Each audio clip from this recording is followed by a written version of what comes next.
I'm a determined person. I am the 21st child of 22. Yeah, the what? That 21 of 22 children of my dad. I always go with the mantra 100% Jesus. I'd learn how to be dogged from him. You'll be wondering, I mean, they are sharing properties, people are inheriting this and that. What I inherited is doggedness. He had a college of banking in London. He worked to CBN at the time. He had a school and he was about starting his polytechnic when he passed.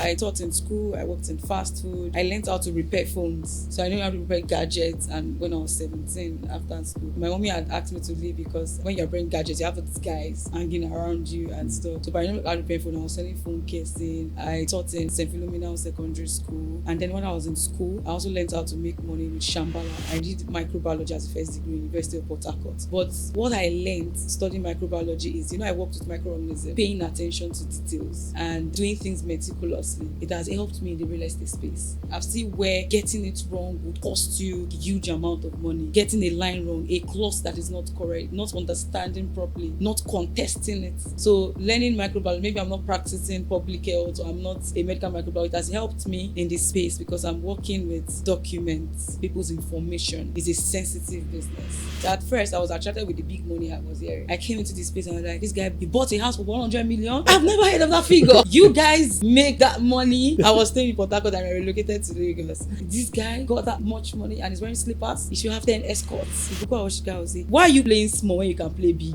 It's the same energy. If I want to convince you to buy a SIM card, it's the same, okay, say this SIM card. If you buy them, you go get data. You go do this. You say, hey, you sure? You do this. Really, it's the same energy you use in doing small things that you use in doing the big things. There was a time you said you closed the deal on Lagos traffic. I was driving and the guy, you're still a fine girl now. He was flirting, why now? I was like, flirting. So I saw that the guy was very consistent. Like, we have to follow ourselves through the same line. And I saw the struggle so he can watch me. I was like, hello. So I started talking to him. Okay, I do real estate too. So there's a property I really wanted to buy. No jokes. So we drove from Jubilee Bridge, Aja, down to where the traffic ended, like after Idado. And I parked where his number. The next day, inspected and paid. I just started as being a realtor selling property. And every day, the narrative changes. By changes, it means that I have to remodel the reason why I'm here. Okay, money, yes, but can we just do something different? Can we find something that keeps us going? What if I come into the development part of this business and try to recreate the change I want to see? I love these houses. I appreciate them when I travel to Dubai. I've gone to 13 countries. I appreciate these places I travel to. I like the European architectural design. Okay, can we do this thing here? Can it be done? Yes. Lagosians have learned how to do so much on traffic. The remaining microwave and pot and fire. I can pray on traffic. If I'm running, I couldn't meet up with sitting to pray. I can be driving and do my prayers. So you can do so much. We learn how to utilize the old traffic time to achieve the goal for the day. Sell your way out of poverty. Sell your way to good life. I sold my way to 13 countries. So no jokes. I'm trying to say that everything that has worked for me is I need to sell to you. And selling, I learn every day that people don't want to feel sold to. You are selling to them, but they don't want to believe. If you have read Aki Alabi's book, you know that they don't want to believe that you are selling to them. The proper Igbo man that you want to buy property make you feel like that. In fact, we say, wear it. See how it looks. We trek with it. Don't take it off. No. Don't take it off. Just the kind they go, my guy. If you say you go, just buy two. People want to feel important. Maybe I somehow learned this from those Igbo guys. They will say, man, this your dress look fine, very fine. If you use this wig, leave am. You no go believe. You didn't plan to buy. You say, bring the wig for me, make I try am. You try. See now, look at it. You say, you find like this. How much of this wig sell? But you walk up to the market to buy something else and came back with a wig. I've sold because, let me use Frank and Kelechi. I meant to meet Kelechi. Frank bought that property. See, Frank bought it, say, how many buy two? Oh yeah, give me three. Nothing like an introvert. If you are a very quiet person and Frank's your friend, when you're around Frank, the extrovert part of you comes out. Yeah. So there's nothing like introvert. If somebody had told me 7 or 8 years ago that I'll be doing what I'm doing, I say it's a lie. Because there's time in my secondary school, they had called me as an health prefect to talk about HIV. I fainted on the podium. Some companies, like I'll mention one of our partner companies, Efficacy, they allow cooperative to own property and pay for like 10 years on their bungalows and their Efficacy construction. They have this partnership with mortgage banks that allow them to qualify. It's not so tough like you would go straight to the mortgage company.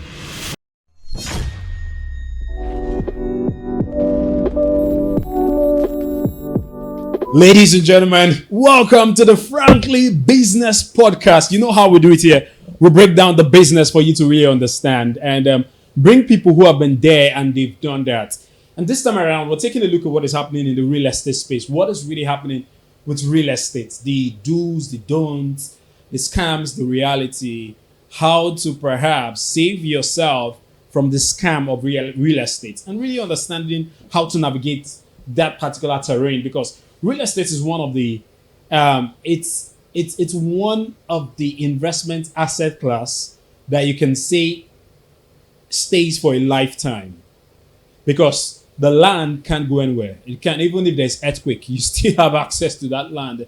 Hey, come on, it can't go anywhere. The buildings can maybe go. The real value of the property is actually the land, and that's one of the most interesting thing about real estate, and it's one of the oldest form of investment in the world, and that's why we're looking at having.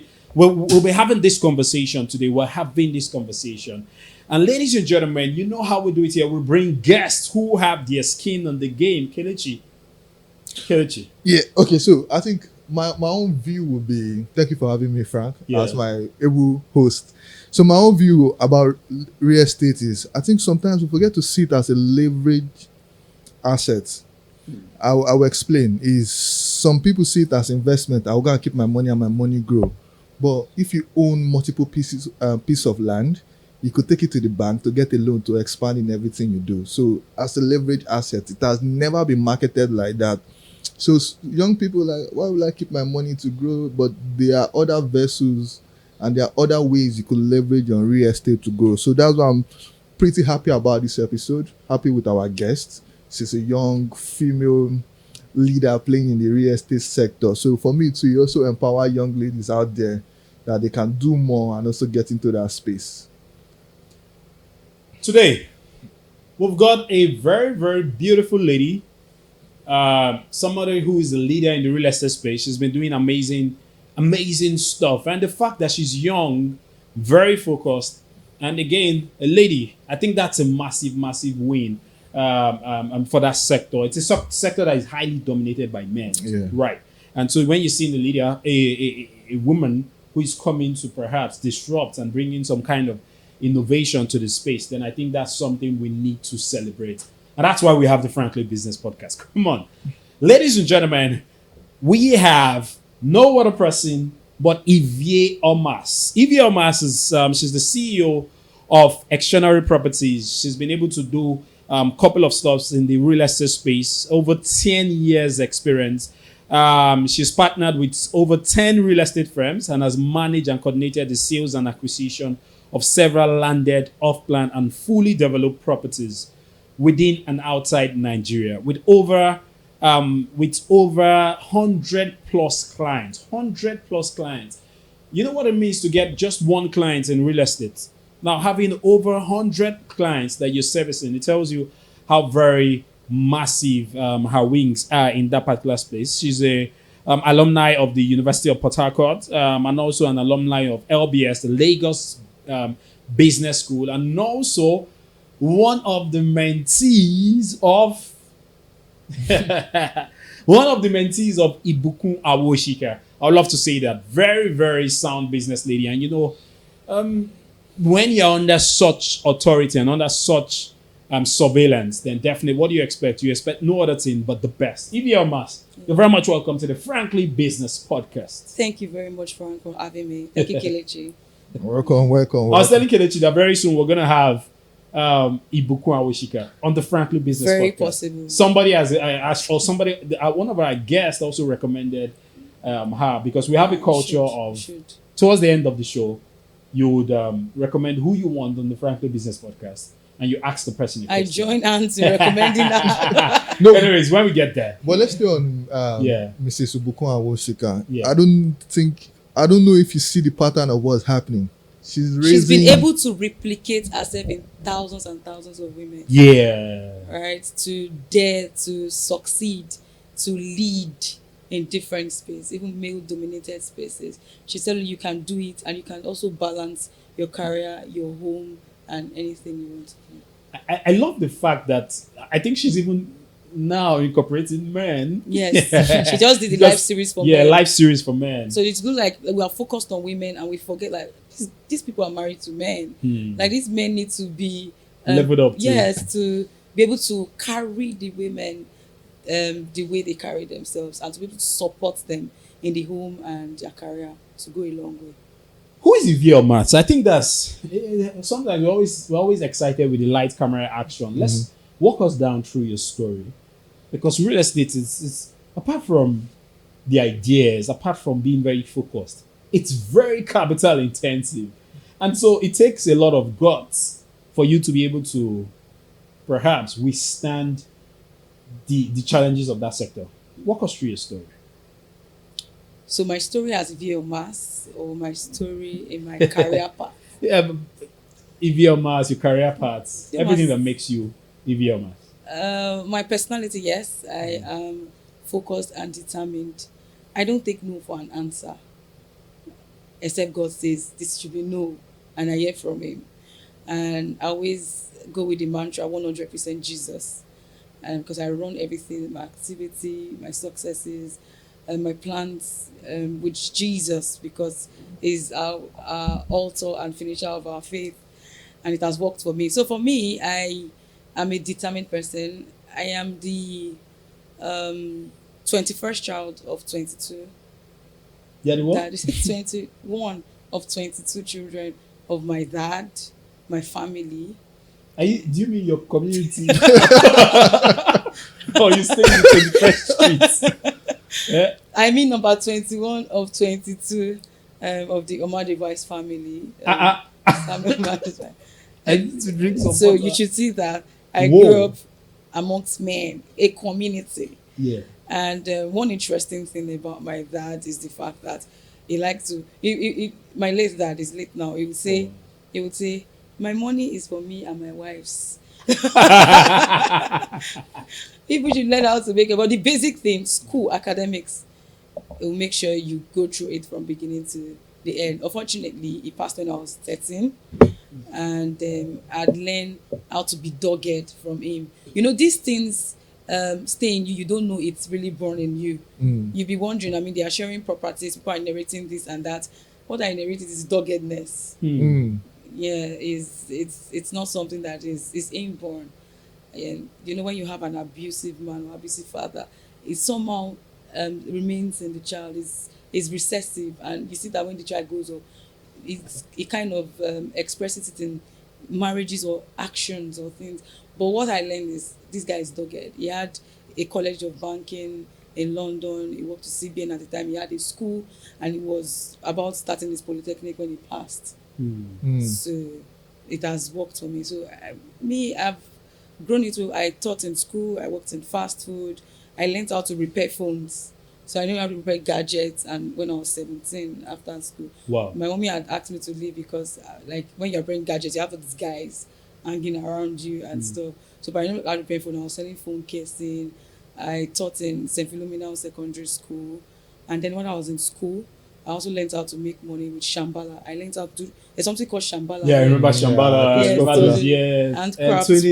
2009, Yes, stroke 10, 11, yeah. I learned this from a 9-year-old neighbor of ours then. So it means that you can learn anything from anybody. All right. So I learned this from Shambhala. I was making money, Shambhala 100 level students. Also, while I was in school, I was leveraging on opportunities, volunteering. And volunteering has worked for me. It has helped me to get into space that ordinarily I would never think of getting into. And also opportunities, scholarship. I got a scholarship from NPDC, a subsidiary of NNPC.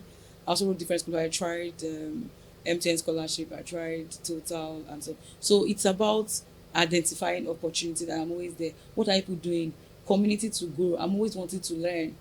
I'm always wanting to take something, like, I don't know about it, but let me try if I can do. So I would say Ivie is a dogged person, and the same principles has walked me through into real estate. Being determined, getting it right. I did microbiology as a first degree, University of Port Harcourt. But what I learned studying microbiology is, I worked with microorganisms, paying attention to details and doing things meticulously. It has helped me in the real estate space because I work with documentation. I've seen where getting it wrong would cost you like huge amount of money. Getting a line wrong, a clause that is not correct, not understanding properly, not contesting it. So learning microbiology, maybe I'm not practicing public health or I'm not a medical microbiologist, it has helped me in this space because I'm working with documents, people's information. Is a sensitive business, and with money and of course transferring this document, you are transferring from Mr. Frank to his son. If you miss the name, if you miss the letter, you've missed it. So I like the fact that everything I've learned somehow is working for me in this space.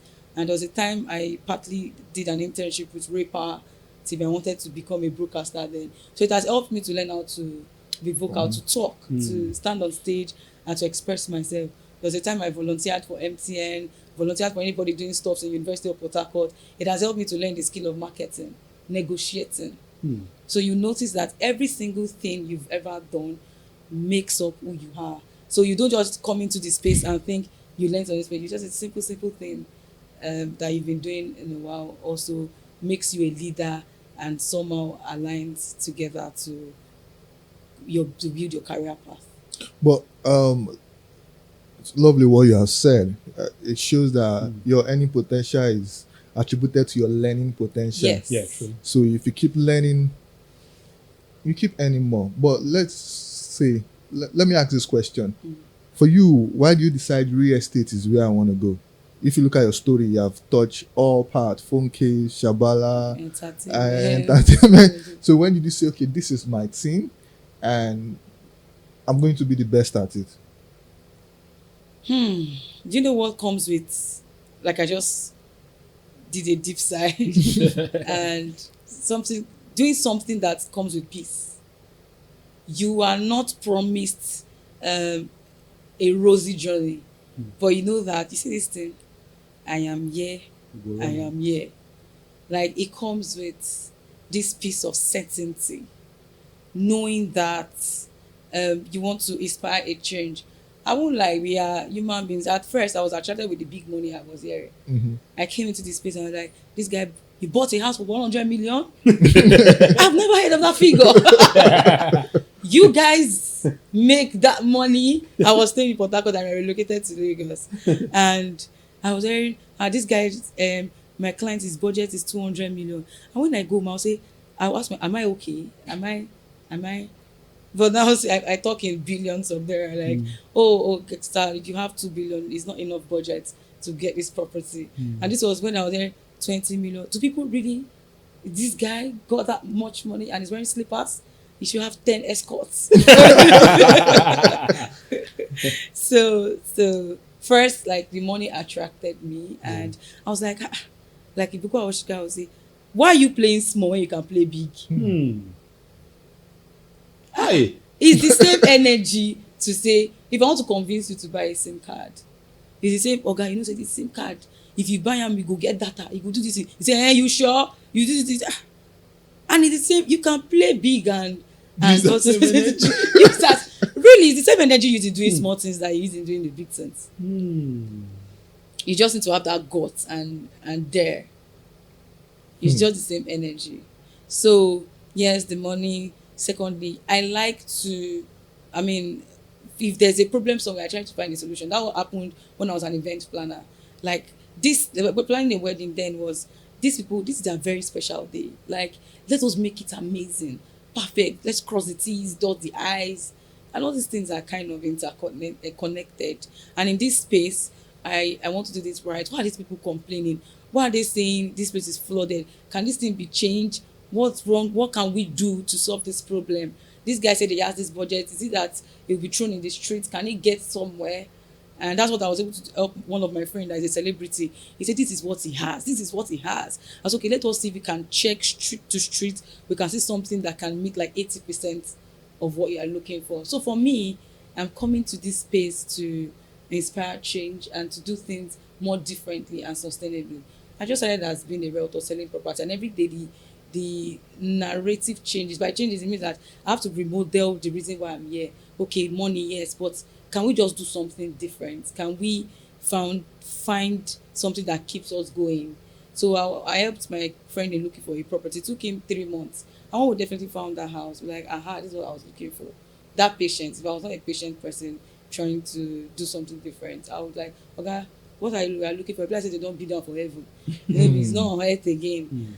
And then doing this thing over and over again, I traveled to Portugal and came back. I'm like, okay, I'm always appreciating these spaces somewhere else.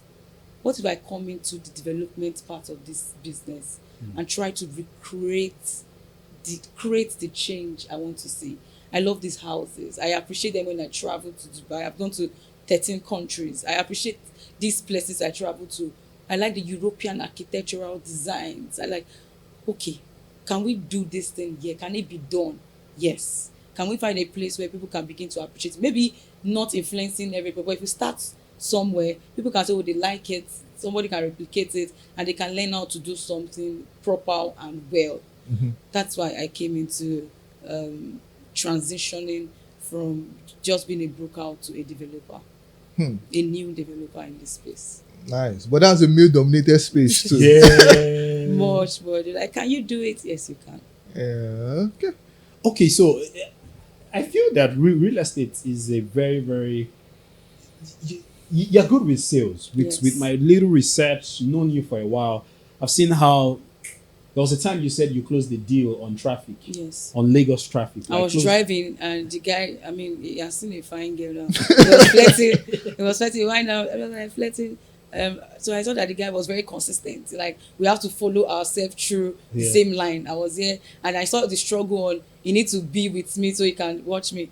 I was like, hello. So I started talking to him. Okay, I do real estate too. So there's a property I really wanted to buy. No jokes. So we drove from Jubilee Bridge, Aja, down to where the traffic ended, like after Idado. And I parked where his number. The next day, inspected and paid. Peak resort and golf. Frank, we should be driving more often. And Kelechi was telling me that, Frank, you're always on the road. Lately, you've been always on the road. I've been trying to close deals, man. So I learned how to... Lagosians have learned how to do so much on traffic. The remaining microwave and pot and fire, they'll be selling on that. There's people close transaction, people do their stuff, people catch up, learn audiobooks, even on traffic. Yeah. So you don't tend to feel like You're wasting your time. wasted your time.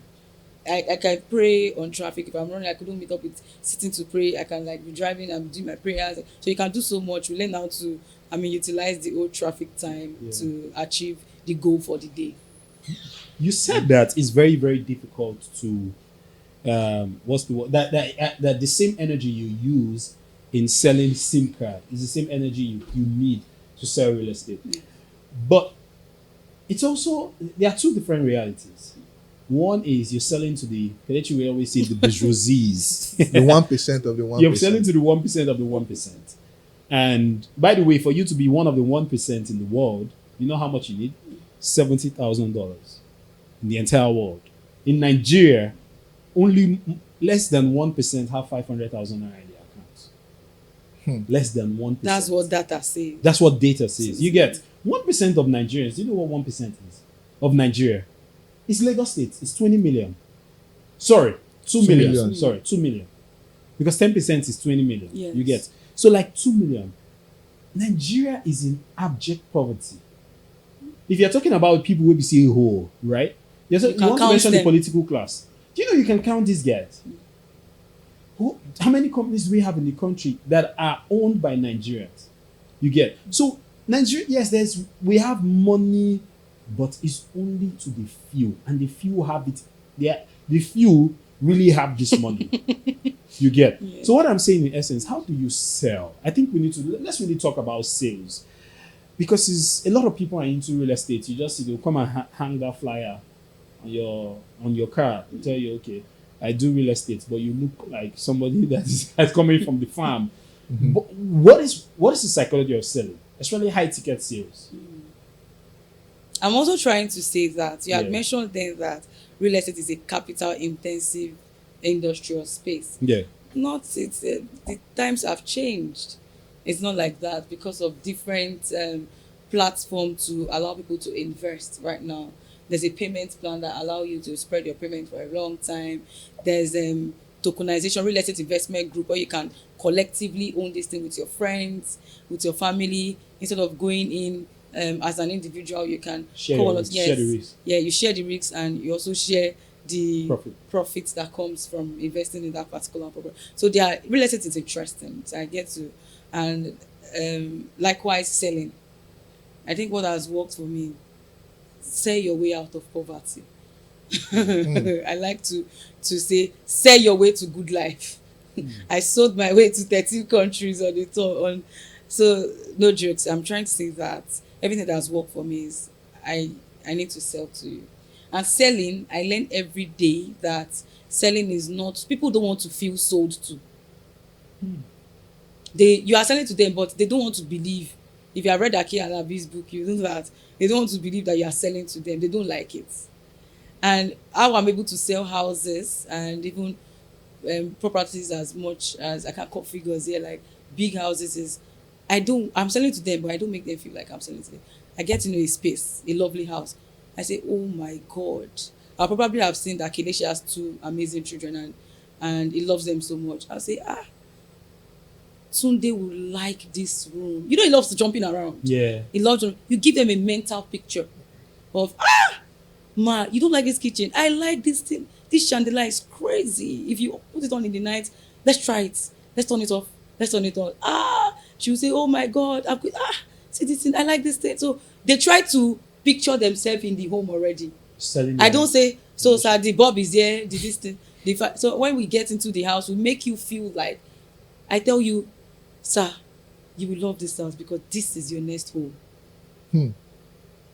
Let me show you why it's going to be your next home. So we are checking the kitchen. We'll try out things. We'll turn on the water. We'll start saying, if this water is not so clean, but if you treat it like this, if you do it like this, we'll say, it's true. They start feeling like they already bought the house already. We've not mentioned their emotions. Yes, you make them feel relaxed. You make them feel like the proper Igbo man that you want to buy property, make you feel like that. In fact, you say, yeah, it's see how it looks good. Yeah, trek with it. Don't take it off. No. Don't take it off. Just the kind of they go, my guy. If you say you got just buy 2 or something, you make people want to feel important.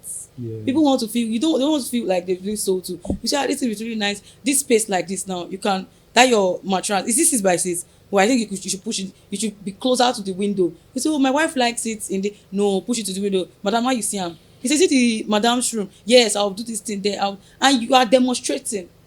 My inspection always take longer than because we are all demonstrating. We are doing practical. This thing is really nice. Oh, maybe I'll put this thing up here. And so when they go, they'll start thinking about the houses. And so we say, how much this house is? You really I would say you should buy it though, but it's 100 million. 100 million is you didn't see that kitchen. you saw the kitchen. You cannot see that. But then if you want something like 80 or 50 million, even a property of 20 million, you make them feel special.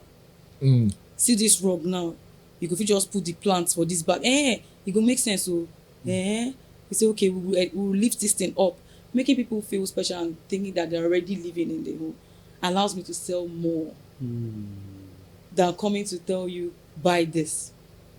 Or somebody that already have, I walk up to you and say that, do you know that? Or where do you stay? You say, oh, I live in a 3-bedroom rented apartment. Fine. Which area? I say, that's amazing. Do you know there's somebody making money off you staying in this house? You say, how is that? How is that? You know, you can also make money off some. You say, where is your landlord? You say, he's in the US. Okay, it means that you can stay somewhere and be making money from different people, different apartments in anywhere around the country. You say, now you're now telling them about the beautiful thing about investment and how they can make money and make money work for them. I did not sell to you, but I am actually selling. But now I'm making you to see the advantages and the return. You start asking questions. Okay, see, if I put 100 million, where do I said you will lose in this part. You will gain in this part. You will gain in that. I think I like this. Let's go with this. But if I walk up to them and say, Kelechi, I think you should buy. I say, I don't have money. I don't have money. I don't have money. Maybe I somehow learned this from those Igbo guys. They will say, man, this your dress look fine, oh, very fine. If you use this wig, Ivan, it will change. You no go believe. You didn't plan to buy. You say, bring the wig for me, make I try am. You try. See now, look at it. You say, you find like this. How much of this wig sef? But you walk up to the market to buy something else and came back with a wig. So selling, people should learn the art of selling. Is a skill that can be learned and unlearned. And people, you don't want to walk up to people and say, do this, do that. I sell this. Yeah, so there was a time I was working with MTN. Then they even put me in the field department. MTN gave us a target: migrate people to 4G, 3G to 4G. Had a target. I said, if I sit down in this office, no people will not walk up to you because nobody wants to be stressed. Like, why are you stressing me to migrate? You are the one who brought 3G. You still want to stress me? I said, okay, we can't sit down here to do this thing. So convenience was my way of selling first. I'll come and meet them. Don't worry, I'll come and meet you where you are. I'll carry the device and say, this is where you are. Even in your home, in your office, we'll do it there, we'll attend to you. So any problem they have, they just tell me, let me know. I will escalate it. I will attend to and solve their problem immediately. Most time when I leave there, they will give me stuff. They give me ride. They will give me, most of the clients there itself are still also my clients that I serve. So people want to believe that they are not being sold to and they are relaxed, they are their comfort, and they are getting the value of what you are letting them know. The thing is valuable. They want to be able to appreciate it, not making it look like it's being sold to. Okay, so let's look at it this way. We've talked about selling, but there's one key part about selling we haven't touched on: how to identify your customers. Yes. You're selling to 1% of the 1%. You don't see them walking on the streets. You don't see them at particular events. Samiz, the CEO of our past, he said something while he was here. He said that he doesn't go to conferences because most of the decision makers don't come to those conferences. Yes. So the question is, how do I identify a target audience that will give me 100 million naira for a house? Even 1 billion. 1 billion. How? How do I get to see them? Even if Franklin had said that there are some conferences that these people don't go, they still come for conferences. They still come for, they know that. And I know Frank likes, if I want to talk about sales, it's very interesting because I've experienced this thing. I know Frank, friend or very close friend is Kelechi. Frank likes to go where Kelechi did the okay at the come, right? And I've sold because let me use Frank and Kelechi. Yeah. Kelechi I meant to meet Kelechi. Frank bought that property. See, Frank bought it, say, how many buy 2? Oh yeah, give me 3. I don't know if it's by being in the community or by competition. Yeah. So there's sales by being inclusion. Yeah, true. Yeah. Do you understand? You want to be part. Nobody wants to My be left friend behind. bought Mercedes Benz. I may not know so much about Mercedes because my friend bought this Mercedes Benz. Who be your plug? Give me your plug. Let him deliver tomorrow. So of us will drive this Mercedes Benz. So we are by social beings. Yes. Humans. Yeah. Yes. So people sell by that. So they're like, oh, you are attending this thing. I'm going to attend. They still come from conferences. They do. They attend, but they may not stay till the end. But then, like, I met a client in the library. You go to, in the coffee shop too. The guy is a top person in Ericsson, the telecom school, in the coffee shop. So these are places that they don't want crowded spaces. They just want somewhere exclusive, simple and quiet. Breakfast conferences like that too. If you are going to conferences that has to do with maybe airlines, insurance, something around insurance, something that they need. What's it called? Airline insurance. What's this other one? I've forgotten the last one. You always see them there. Or I just did an event. I just attended an event by Seplat. Those kind of conferences, they still come, and something that they may also want to catch up with their friends. Golf to polo clubs. Yes, clubs, communities. They are very active. Rotary, like that, and you can even meet the governor in Rotary Club or the deputy governor in the Rotary Club, or one very. Let me also add churches. Churches. And you know that this person likes this church, like comes to. I'm not saying you should not be a Christian, but if it's by association, you can still meet them there. But they still attend conferences, just to answer your question. But then communities, clubs, social club, like in the evening too. You know, you go there. Yeah. I know somebody that I've met in one club I visited, my friend's birthday. I said, who this guy be this? He say, he's the one who. So there's no appointment to book. everybody's just vibing to the same. We go out there, how you doing? My name is Ivie. I said, oh yeah, like, you can come to my office tomorrow, we can talk about it. Informal places, we are all vibing to the same vibes of the environment. So it's just an informal place to cut the long process or appointment to meet. That's how my friends also met one of the astute businessman, top banker in Nigeria. Like informal places like that, you can also meet them. I think that's it. That's where you meet the 1% of the person. And let me even shock you. In Lagos, they walk on the street. So maybe I met one in traffic. I met one guy that bought from me in Lagos Island. He said his staff, his domestic staff cannot get the right coupling for guys. He wants to check for it himself. That's why I had to come park and walk down by himself. You meet them on the road. But like Kelechi was asking, how do you identify? You have to pray before you leave your house for God's direction. But you will know there's this aura that comes with it, except the person is a rash person, but it comes with calmness. Like person pays attention. You just maybe hold the conversation.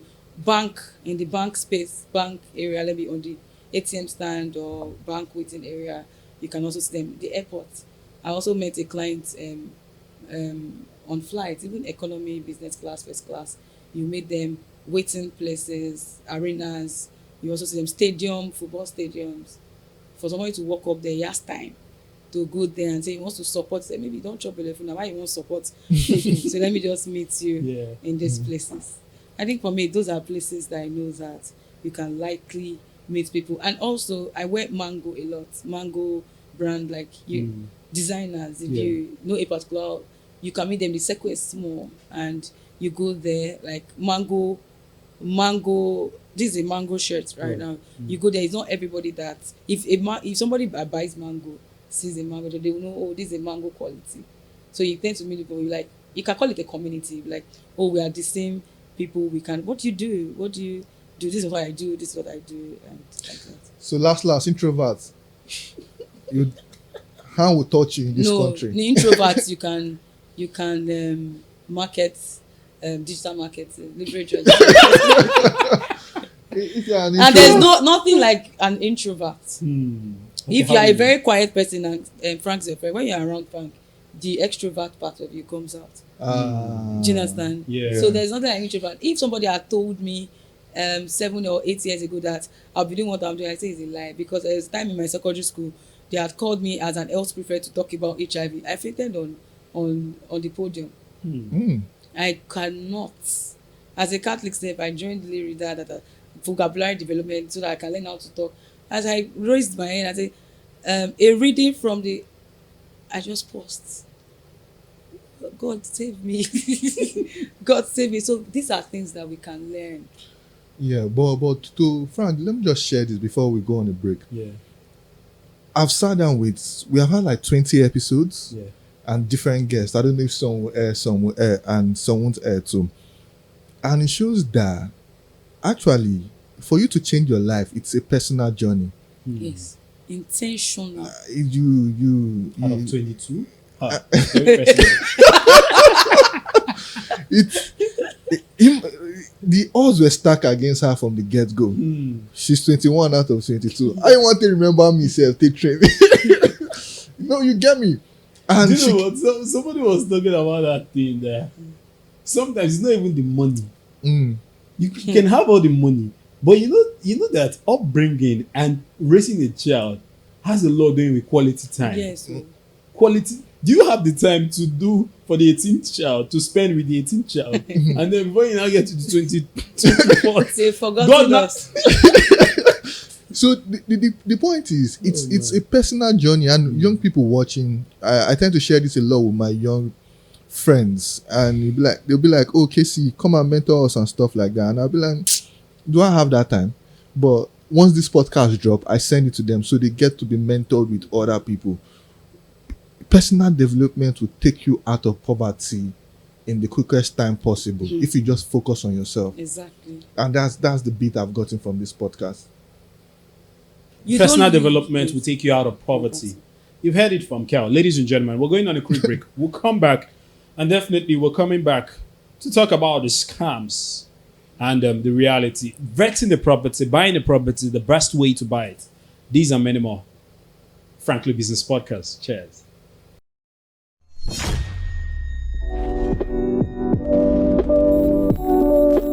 Welcome back, guys. Welcome back to the Frankly Business Podcast. Let's still with Ivie Omas. Yes. So, Nigeria is a very, very funny country. You're either rich or poor. The middle class is literally going next. Is shrinking by the day. Exactly. It's shrinking by the day, and it's almost becoming extinct because of the harsh economic terrain. And with that, what's your take? How can somebody position for a property? I think that's something we need to talk about. We have people mid-income earners right now. Let's say somebody who's a perfect case study would be somebody who's earning 300 or 400 or 500k, and you're mentioning properties of 100 million, 50 million. How many years that person will work to? It's true. I don't know if you get my point. So sometimes this dream, it looks unattainable for Unrealistic. most Nigerians. Yeah, they tend to turn off. It's just a total turn off. Like they don't even see themselves owning property. It's true. And I feel that there should be a way around it. What's your advice? First, I like when you started, you mentioned that real estate is that asset class that stayed for a lifetime. Yeah. It's part of the basic amenities of man: shelter, water, food, right? And we even appreciated it more in 2020 coronavirus outbreak when they said the preventive measures is to stay at home. So if you don't get house, There must be a home to stay, Yeah. right? Like you need to stay at home.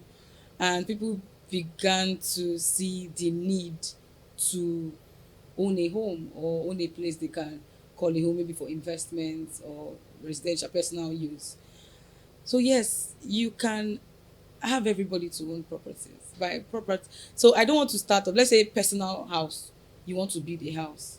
I know somebody that has been saving money to buy a first home. She achieved it at 66. Some people got their first home at 21, 22. Some people 66, 70.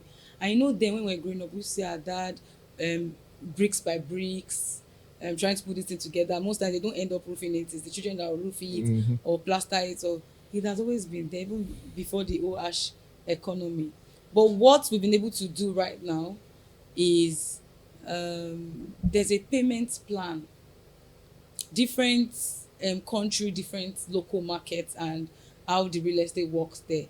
You know, many people are able to own houses in the Western world, like through mortgage and different schemes that is functional.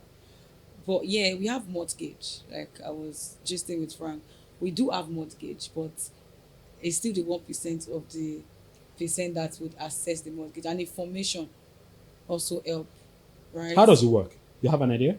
Yes, we also have a mortgage from the National Housing Scheme.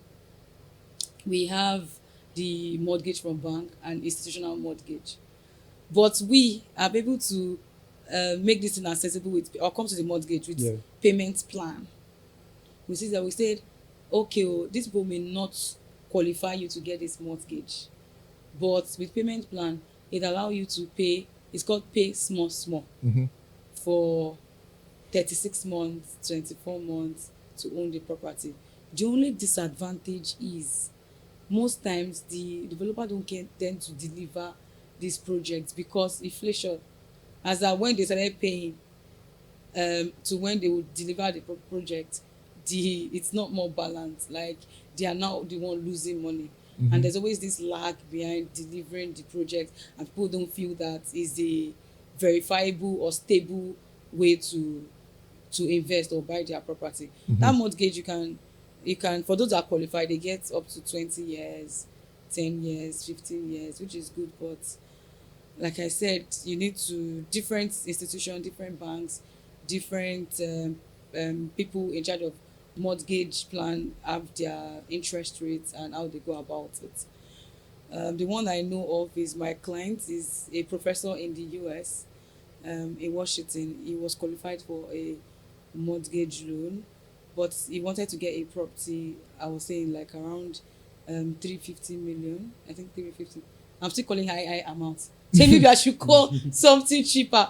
But then that's a practical example. Yeah. But because they saw his profile and everything, he did it through, I think, Fidelity, and he was able to get a very longer um, period of time to pay, and was able to buy the house. I think some companies, like I'll mention one of our partner company, FKC, they allow cooperative, I don't even know this, like cooperative, to own property and pay for like 10 years on their bungalows and their efficacy construction.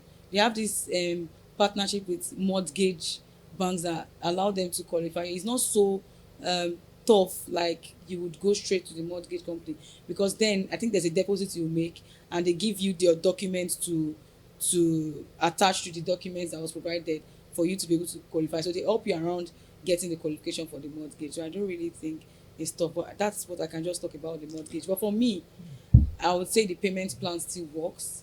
You can start small by paying in installments to get, even if it's a small property. The only problem around buying that small property right now is most of them are not titled. What's the implication?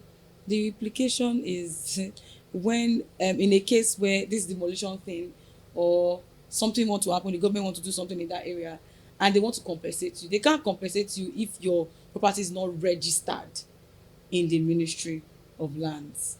You need to have, we have the property for 99 years. You need to have a consent on the property that allows them to say, oh, he or she has done the right thing, let us compensate this person. There's no, if you don't have a property with a title, it is not registered in the Ministry of Lands in that area. So they don't have a record of you owning that property for 99 years. You are just still holding on a property that doesn't hold water. So yeah. Just a quick one. Yeah. That means all property owners own the property for 99 years. Yes, 99 years, federal seal of O. Owned by the government, but so if you register it, yeah, you own it for 99 years. After the 99th year, you will renew it. You don't get to hear those things every time. You think people own it forever because the person that bought it before may not be alive to renew it. So it looks like we own it forever. But when you buy in desirable locations or premium locations, that's when you will know that they take those things very important. Say you are buying a property in Ikoyi, somebody had gotten a property, I'll still have to call big figure, as huge as 1.8 billion. Only for him to buy, sign and everything. He didn't do, they said the devil is in the details. He didn't pay attention to lines and like, let me read properly. Yeah. That property he bought was 2 years left. 2 years left to renew the property. And after, like, when he checked it, he didn't know that it was 2 years left. So he bought it. The next 2 years was for him to renew the property. So what happened then? There was this issue of the owners or the people that sold to him. They're like, they don't want to sell again because the property was carrying a deed of sublease. There's something called deed of sublease. I'll talk about documentation like shallow.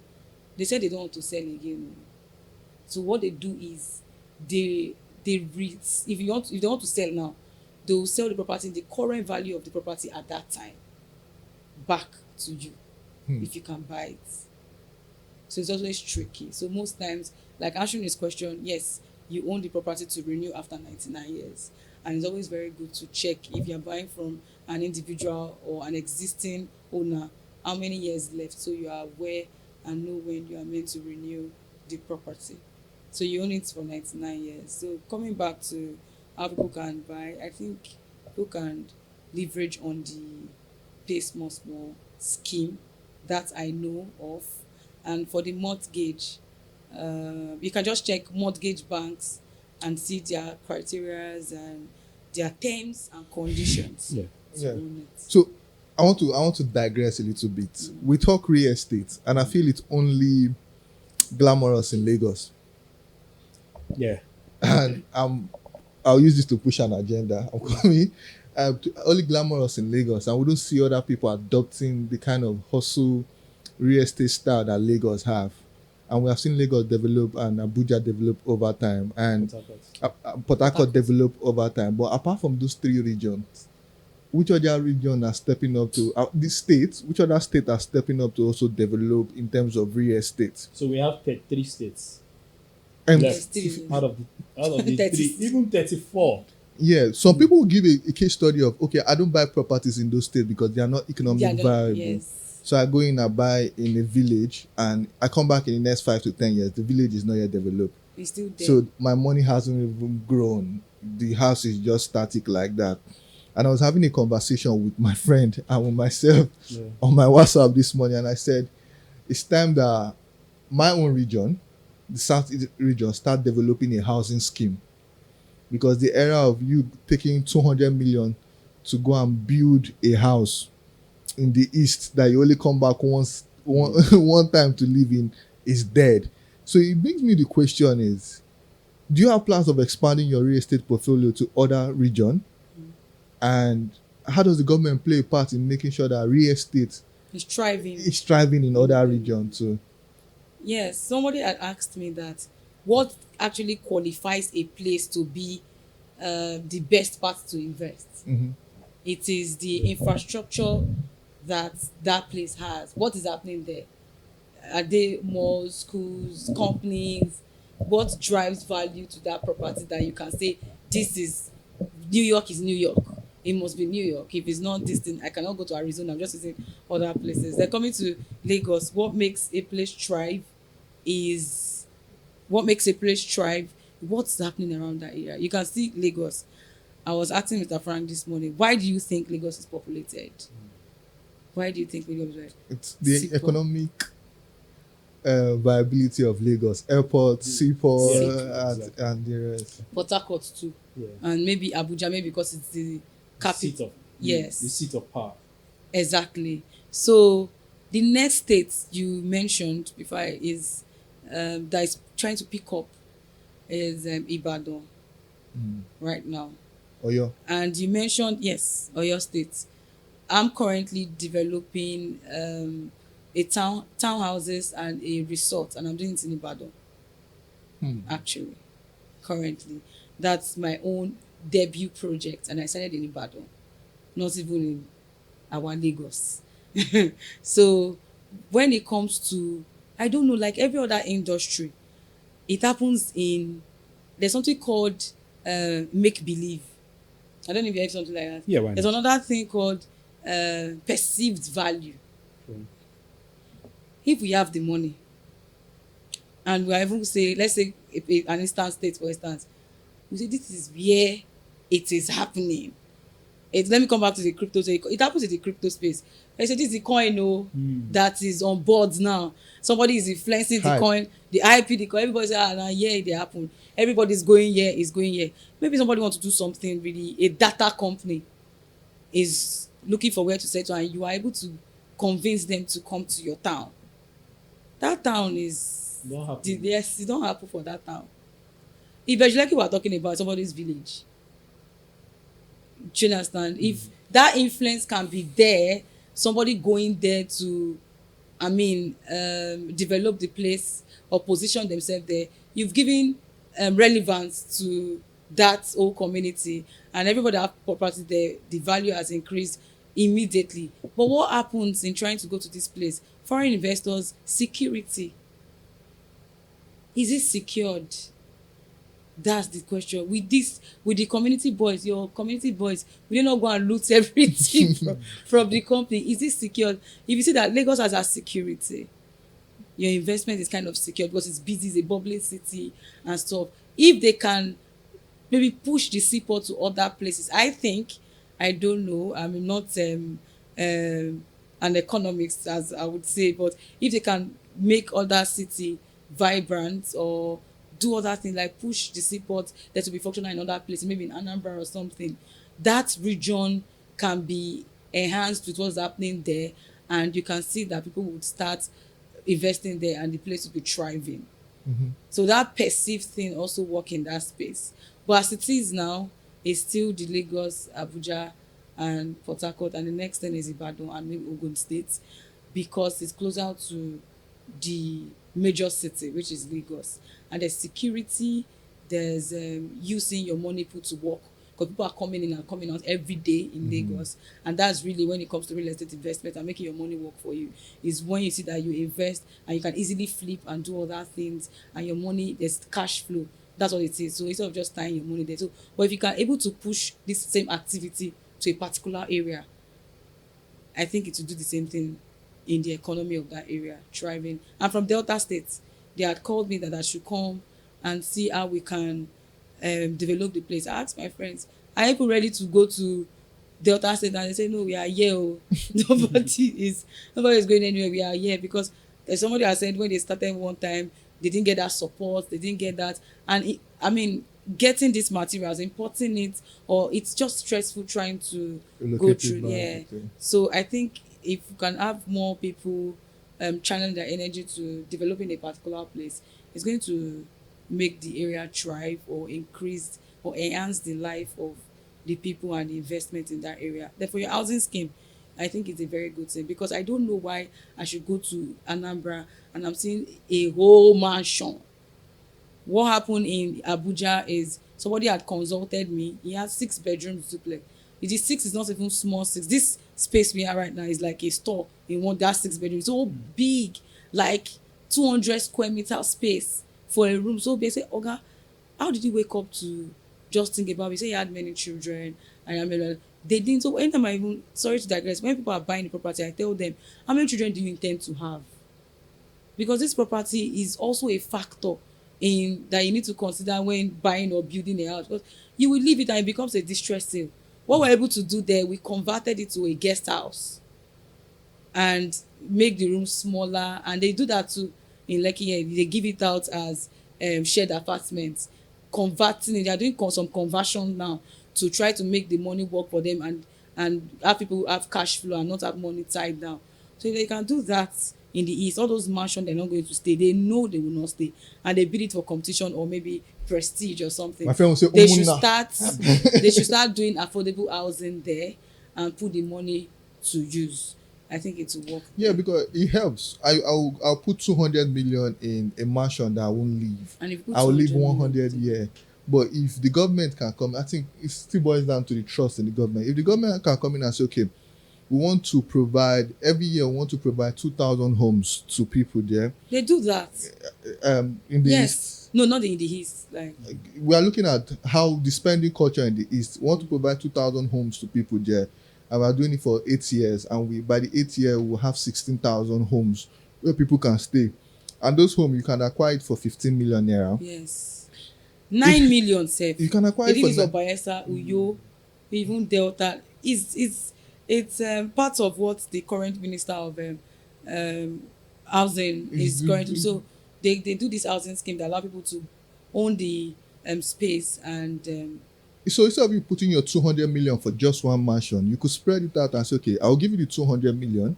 I'll own 15 of the properties you are building. That 200 million will fetch you almost 600 million if you know what you are doing in 3 to 5 years. But it also fix the housing issues in those places, and it also make sure that people stay in that region and also do economic activities in that region. Yeah, true. And it's development all around, and that's how real estate can also play a part in it. But sadly, those regions don't do it. So I want to ask this question: are there still lands in Lagos? Yes, so land there is when their lands. They are normal bare lands. They are lands that have demolishable property on it. Even on this mainland, there are lands to sell. So recently, I sold a property in Chevron. One of our partner company opened up a property. Chevron, I don't even know Chevron. Yeah, I know Chevron. We thought Chevron has fully developed and it has ended. Do you know that they opened doors? It looked like you opened the curtain. I say, is this part of the house? There are lands down. People still acquired, and people bought into the launch price. There are still lands. If you really want to see lands, there are still lands in Lagos. Hectares. You can find out more in Ekpe, right now, Ibejuleki. In fact, from Ajah down, you see more. Even in Lekki, there's still land. You see that Orchard Road down. See what happened in Orchard Road. Ikota, let me use Lagos as an instance on the island. Ikota, Orchard Road, and Lekki Conservation, what other part again? Yeah. They were not like this. So your Igbo guys, your brothers, or most of the developer, they had developed that place very fast between 2020, 2021 till now. Very fast. The one that need to be sandfield, they sandfield and start building. Because now we have people that want to stay and want to buy. So down that place, there are still acres of land still available to be developed. But why it is thriving is because if you enter Orchard Road, I don't even know Orchard Road. We have malls, shopping malls, we have That's hospitals. right. It is busy. It is busy. There's a car lot, there's this thing happening. So if you're able to do that in a place, people can want to stay there because they want to just be closer to work, proximity to school, markets, malls and stuff. That's what really defines a place that you can say it is developed. What are the major? Let's talk about titles. It's 2 in 1. First, let's talk about titles. The major titles people need to understand. We have deed of assignment. We have C of O. There's so many titles. What are the titles and what are their meanings? All right. One. Then we're also going to be talking about. I have a contrary opinion to the way real estate is being run here, and I think our generation is a bit different from that of our parents. Even the Gen Zs will even make it much more different. Now, what do I mean? I see no reason why I'm working 35 years, and I'm working 35 years, then I get a huge sum of money. I put it into a real estate, and that real estate, I have to wait for me to be even break even with that particular real estate. I have to wait for minimum of 20 years, or sometimes 30 years to recover the money that I've used before you start making profit. Before I now start making profits. So sometimes it doesn't add up. I'm like, in this world where anything if it happen in 5 years or 2 years or no, why are we still going down that route? Why are we still using that model? I feel that there's something that needs to change, and this is my own opinion about it. I've said I'm not really interested in rental properties, in quote and unquote, in the sense of I build my property, you come every year, you pay me rent. I don't really like that model. Now, if when I'm going to venture into real estate, I'd rather I go down the route of looking for a very, very prime location, and I build an event center. Because what I can make in an entire year, an event center can give me in 1 month. Is it that viable? Very, very. If you put all your numbers well. Commercial real estate. Commercial real estate is actually the thing. And so what do I mean? Let's say you use 100 million, you get a property. After getting that property for 100 million. So let's try to, because we have young guys and they're saying we are trying to. 50 million. Yes, okay. let's say 30 million. Okay, 30 million. Let's say you use 30 million, you get a property, you furnish it, you do everything. 30 million, you rent it out. You put your rent at 1 million per year, right? Meaning I have to wait 30 years. And maintenance. And maintenance will be there. They may destroy I have to the wait property. 30 years before I'll be able to break even, not even make profits. One. Let's flip the switch a bit. Let's say I want to build, I get a land in a very prime location. I lease. I even lease it. 5 years. And if I'm leasing, let's say I lease for like 10 million, years. or I lease for 5 years. And then I get a loan of 100 million to be able to build Any commercial like an event center. And I build something that is like pretty decent. Every month, an event center on the average costs nothing less than 800 to 1 million for In you to do Lagos. in Lagos. And you know we're a party country, we're a party state. 800 to 1 million. This is basic math. Let's say it's just filled up twice in a month, like 2 Saturdays. We have 4 Saturdays. Let's say you're not doing your marketing game right, and you're able to fill up that you're able to sell that event center twice in a month. For every month, I'm making how much? 1.6 for at 800. Or if it's being rented for 1 million every month, I'm selling 2 million naira. What am I paying? My staff members. How many staff members? Facility management and all that. So in a month, I'm guaranteed of 2 million. Calculate that in a year. How much would that event end affect me in a year? 24. That's nothing less than 24 million. Let's say I use 30% as recurrent cost or to service everything. Do you know how much I've made from that particular? So that is where my mind is always at. Like, I don't really admire this whole idea of you're waiting, your money is there, tied down. You can, yes, I get the people always come with the concept of capital gains. But now capital gains you won't chop. Capital gains, yes. Can you liquidate that asset? Not immediately. It's cash flow that is king. Yes. Capital gains. Go and check what is happening to what are they? Is it NIMCO? What they call them? The guys that end up acquiring those assets from banks. Yes. Oh, how is this? Amcon. Thank you. Go and check what is happening to them. Many properties they can't liquidate. That's another way. The banks are selling it to them. We're all shouting capital gains. The banks, when they have access to those properties, they acquire it. You're not able to pay back your loans. Ask the banks that have all the contacts in the world. They can't even liquidate those properties because it's difficult. And in this world, cash flow is what? King. Warren Buffett right now is one of the biggest investors in the world. That guy is sitting on capital. He's holding on to cash. Why? The global economic crunch that is happening in the world. Markets crashed less than a month ago. So many assets are on discount. People are trying to hold on to cash. Because if I want to go buy markets, no big property, will I take you to markets to go and buy a car? Yeah. So that's why I said people invest wrongly. So that's why I say we need to damage this ignorance of thinking that, and Gen Zs are doing it. That's why Gen Zs are not, it's not that Gen Zs are broke. These guys are making money. They are running, they are working from home. They are working for so many companies, any in FX. Some decent sum that they can use to, but they're not always excited when it comes to, I have to wait 30 years. They want it, no. So like, I just need, sorry, it's okay. Really You are very hyper, passionate about this. Yeah. So it's not something that I find interesting, because after our parents now end up getting those properties to chop, can't be hard. You never see them, but you sleep for house. You go sleep for house, but to chop hard. So make I die in hunger. So what you're saying property. Is the education around. You know how many empty houses there around? The cash flow is what runs the torture, the pain. I can feel the torture, the pain. You get cash flow is what runs the economy. Yes. And that's why a good mortgage system that would help you pay upfront at 30%, yes. But you can't expect me to stack my entire life savings that have worked for like 10 years, 20 years, 30 years in one property. It just doesn't make sense. It's hardly done in civilized logically times. Yes, it doesn't make sense logically.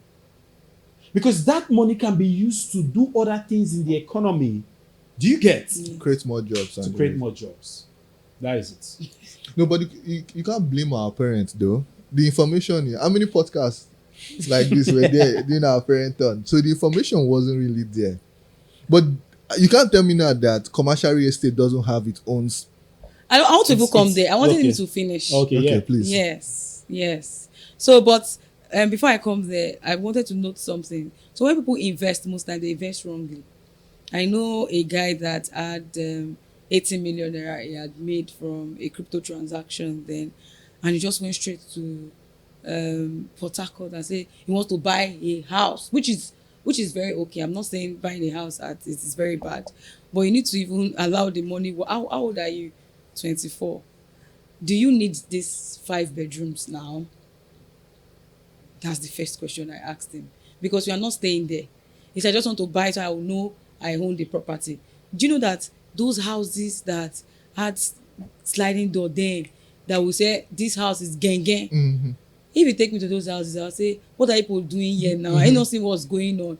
So we have evolution of houses. It means that what you think is luxury now may not be luxury in the next 5-6 years. Yes. Yeah, please go. Do you understand? So what I'm trying to say is people invest wrongly. By investing wrongly, you don't just wake up and put all your money to work. use all your money to buy property, and then you start looking for Kelechi to borrow 5. So what happens if they now need cash, that emergency fund, they begin to sell the property on a distress, and then they start complaining that they don't make any money from it. It's you that did not do it right. It's you that need to understand that there's money for investment, there's money to eat, emergency fund too. So you don't go out and say, in fact, this is the only thing I've got, and I've invested so much in, let me sell it, and you definitely sell it in a distress. So we're coming back to the first thing he asked, the documentation. I'll use Lagos. I always like using Lagos because some other parts of Nigeria, they still do the local transfer of, I bought it from Mr. Nnamdi and I still have just sign and go. But in Lagos, in a proper functional city, we have the deed of assignment. People always miss this thing with title. Okay, we have documentations. We have deed of assignment, which is a document. So before, when you buy a property, they'll give you the receipts and the contract of sale. The contract of sale has the agreement that you sold this property to me, right? Deed of assignment is a document that transfers this property to me. We have they call it deed of conveyance in some other places, and deed of assignment. We even have deed of sublease. That sublease, like they are renting the place to you, like you the one with deed of assignment, you that is the primary owner of the property, you are the one to renew after 99 years with the government. You are subleasing to someone, hence the deed of sublease. Those are documents. Then titles are what the property carries. Title, the one we know, everybody know, is C of O, certificate of occupancy, as the name implies. A certificate that shows that you are the one that is occupying this place or owns this property. Certificate of occupancy, but also know that the end goal self is even the governor's consent of that state. The governor have to consent to that. Even if you have C of O, you need to, if you buy a property with a C of O from Mr. Frank, you need to do a governor's consent transferring that property in your name, holding the C of O in your name. Do you understand? That's why when you buy a property in a place and it has a C of O, you still have to further process the title to register it at the ministry with you carrying that title in your name. Do you understand? Otherwise, the place is C of O, but it's a general C of O. We have global C of O. So it may not necessarily, by governor, I'm not saying the current governor, is like governor's consent is the seat of the governor that needs to like have it apprehend on it, that and have it register. So when you go there, you want to search on your property, you search it because it's now carrying your name on the title. So we have the governor's consent, we have the certificate of occupancy, we have the gazette. We have a gazette, you can say a gazette or excision. So then government will say, I have allocated this area to this particular family. All they have to do is to go and register it. So most time they used to give them that gazette. They would give them a particular place or a particular area for a particular family or a community. So that gazette, when you do gazette, you still have to do a governor's consent to carry the title. I say that title has to be in your name, or the document has to be registered in your name. So we have approved excision, which was formerly, you can say, it's a gazetted or approved excision. Then we have what else? I think those are the known ones. Every other one. Survey is a document. It's a document. Not a title. No, the titles are the ones I'm calling out. Titles are even more. We have even the documents, even deed. There's still deed of gifts. There are deeds that you gift somebody a property. It's carrying deed of gifts. Sometimes the lawyers will always try to emphasize on that. Then title, that's it. Approved excision, known one. Governor's consent, C of O, and documents are the deed of covenants, survey. And what is survey? They've sold the land to you. The survey tells you the land mass of that place you are buying. This is your plot. Why is it called plot? One plot in Lagos is between 500, 600, 640 square meter. Right? 2 plots, twice of it. An acre, 6 plots. So that's how it's calculated in Lagos. So if you say this is your plot year to year, it's the square meter that I just calculate. Now they will do a survey that covers this place, point A to point B. That's the document. So that if anybody goes anywhere and they are holding the survey, even if the place is developed already, with what is on the survey, they can be able to find your particular plot or where your property is located without your so it's a document, the survey, the deed of assignment, the contract of sale, the receipt, allocation letter for some companies. So they allocate you that on this layout, there's something called a layout, like how a place ought to look like. On this layout, block D, plot 5, Kiniko, it belongs to Mr. Kelechi. There's a letter that's clearly states that. So it's just be added as a document to your property. Most time you don't get that letter of allocation if you're buying from an individual. What's important in buying from an individual is the deed of assignment that transfers the property to you. Is a contract of sale, then deed. So let's now talk about the investment. The idea of having to wait for years. And that's his own interesting. That's his own focus. So the beautiful thing is most of my clients are within the ages of 20 to 29. Oh wow! Like 65% of my clients. They now gave me the name Tech Realtor.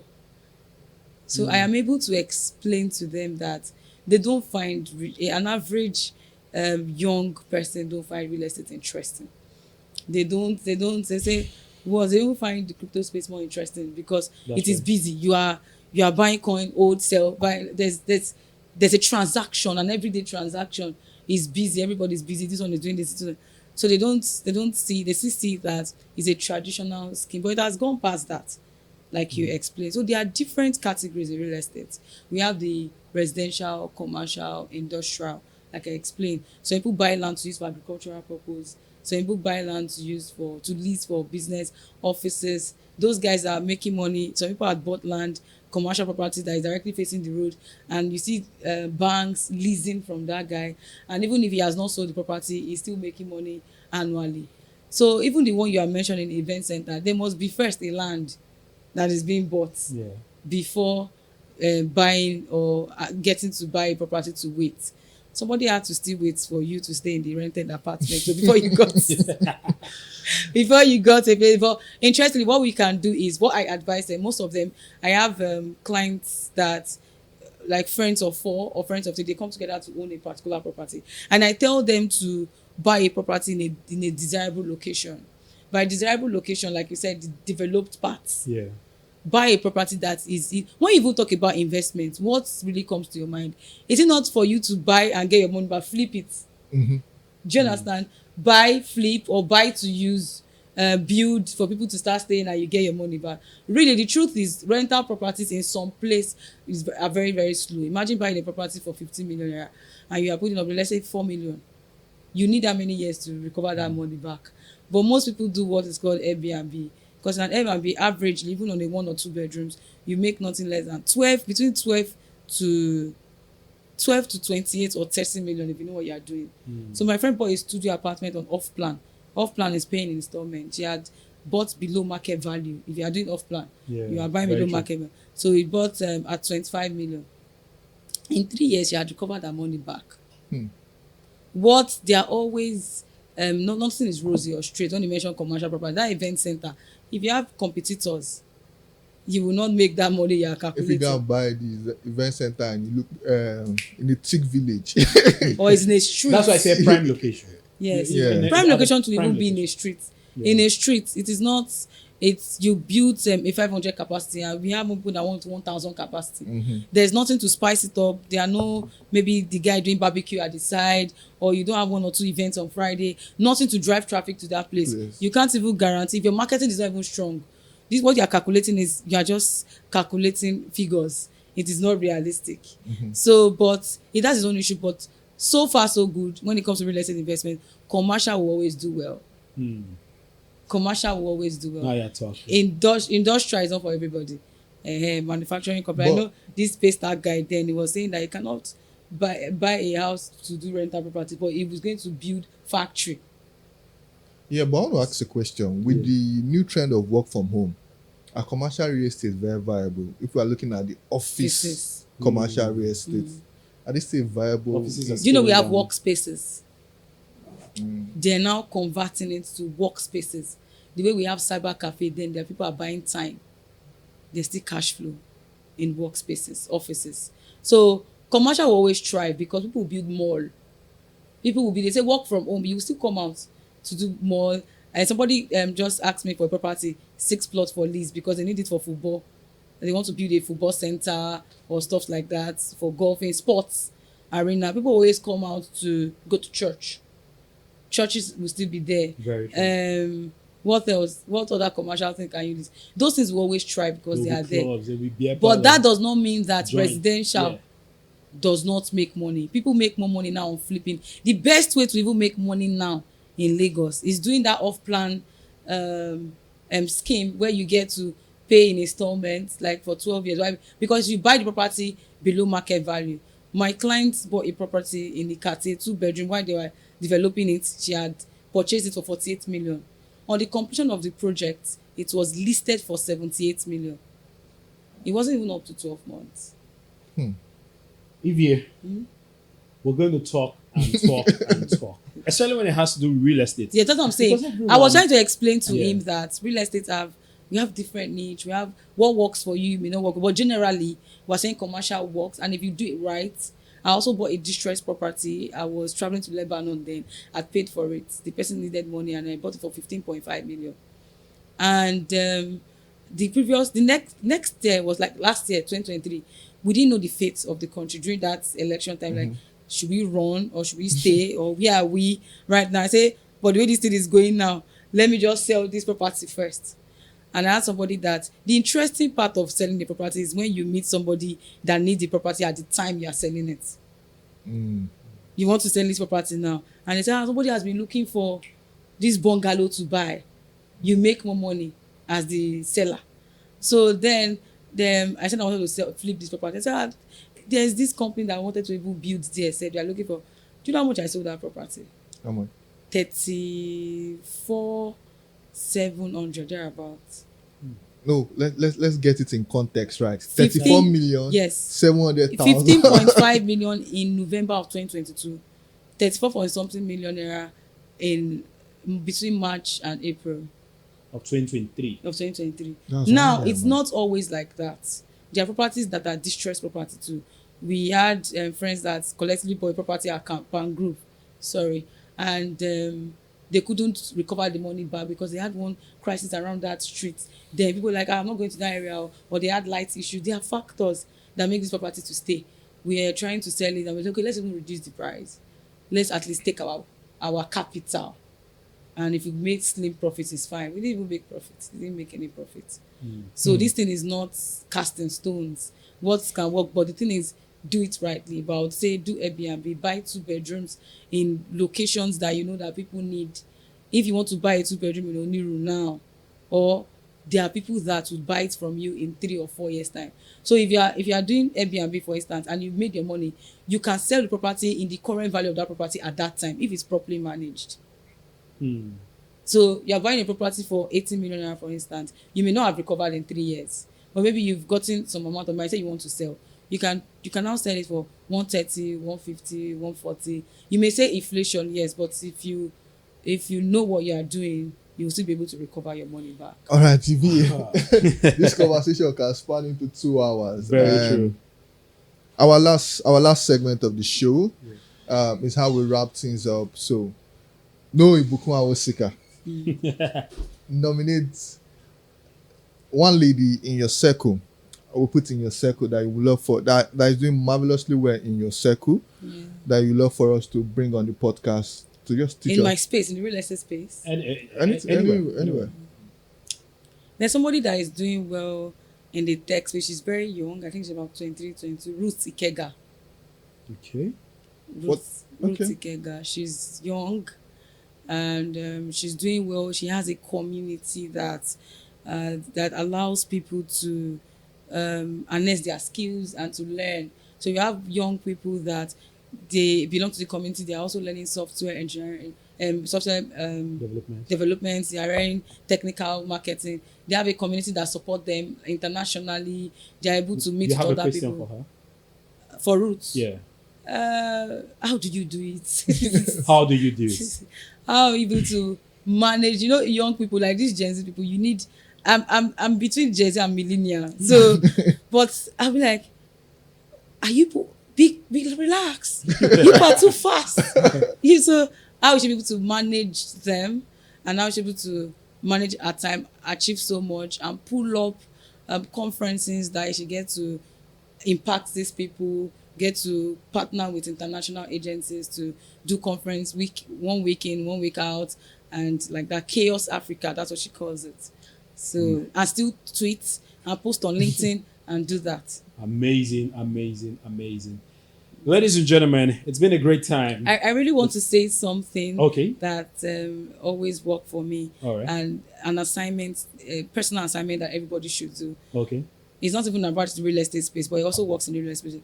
Now, the 4 questions I like to ask is, the first, where are you right now?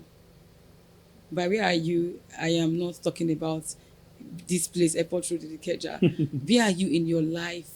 Where are you in your finances right now? Because Oprah will always say, to thyself be true. Tell yourself, just know where you are first. Even in real estate, it works. Because if you don't know where you are, you will not even know if you can achieve your goal of buying a property. Know where you are.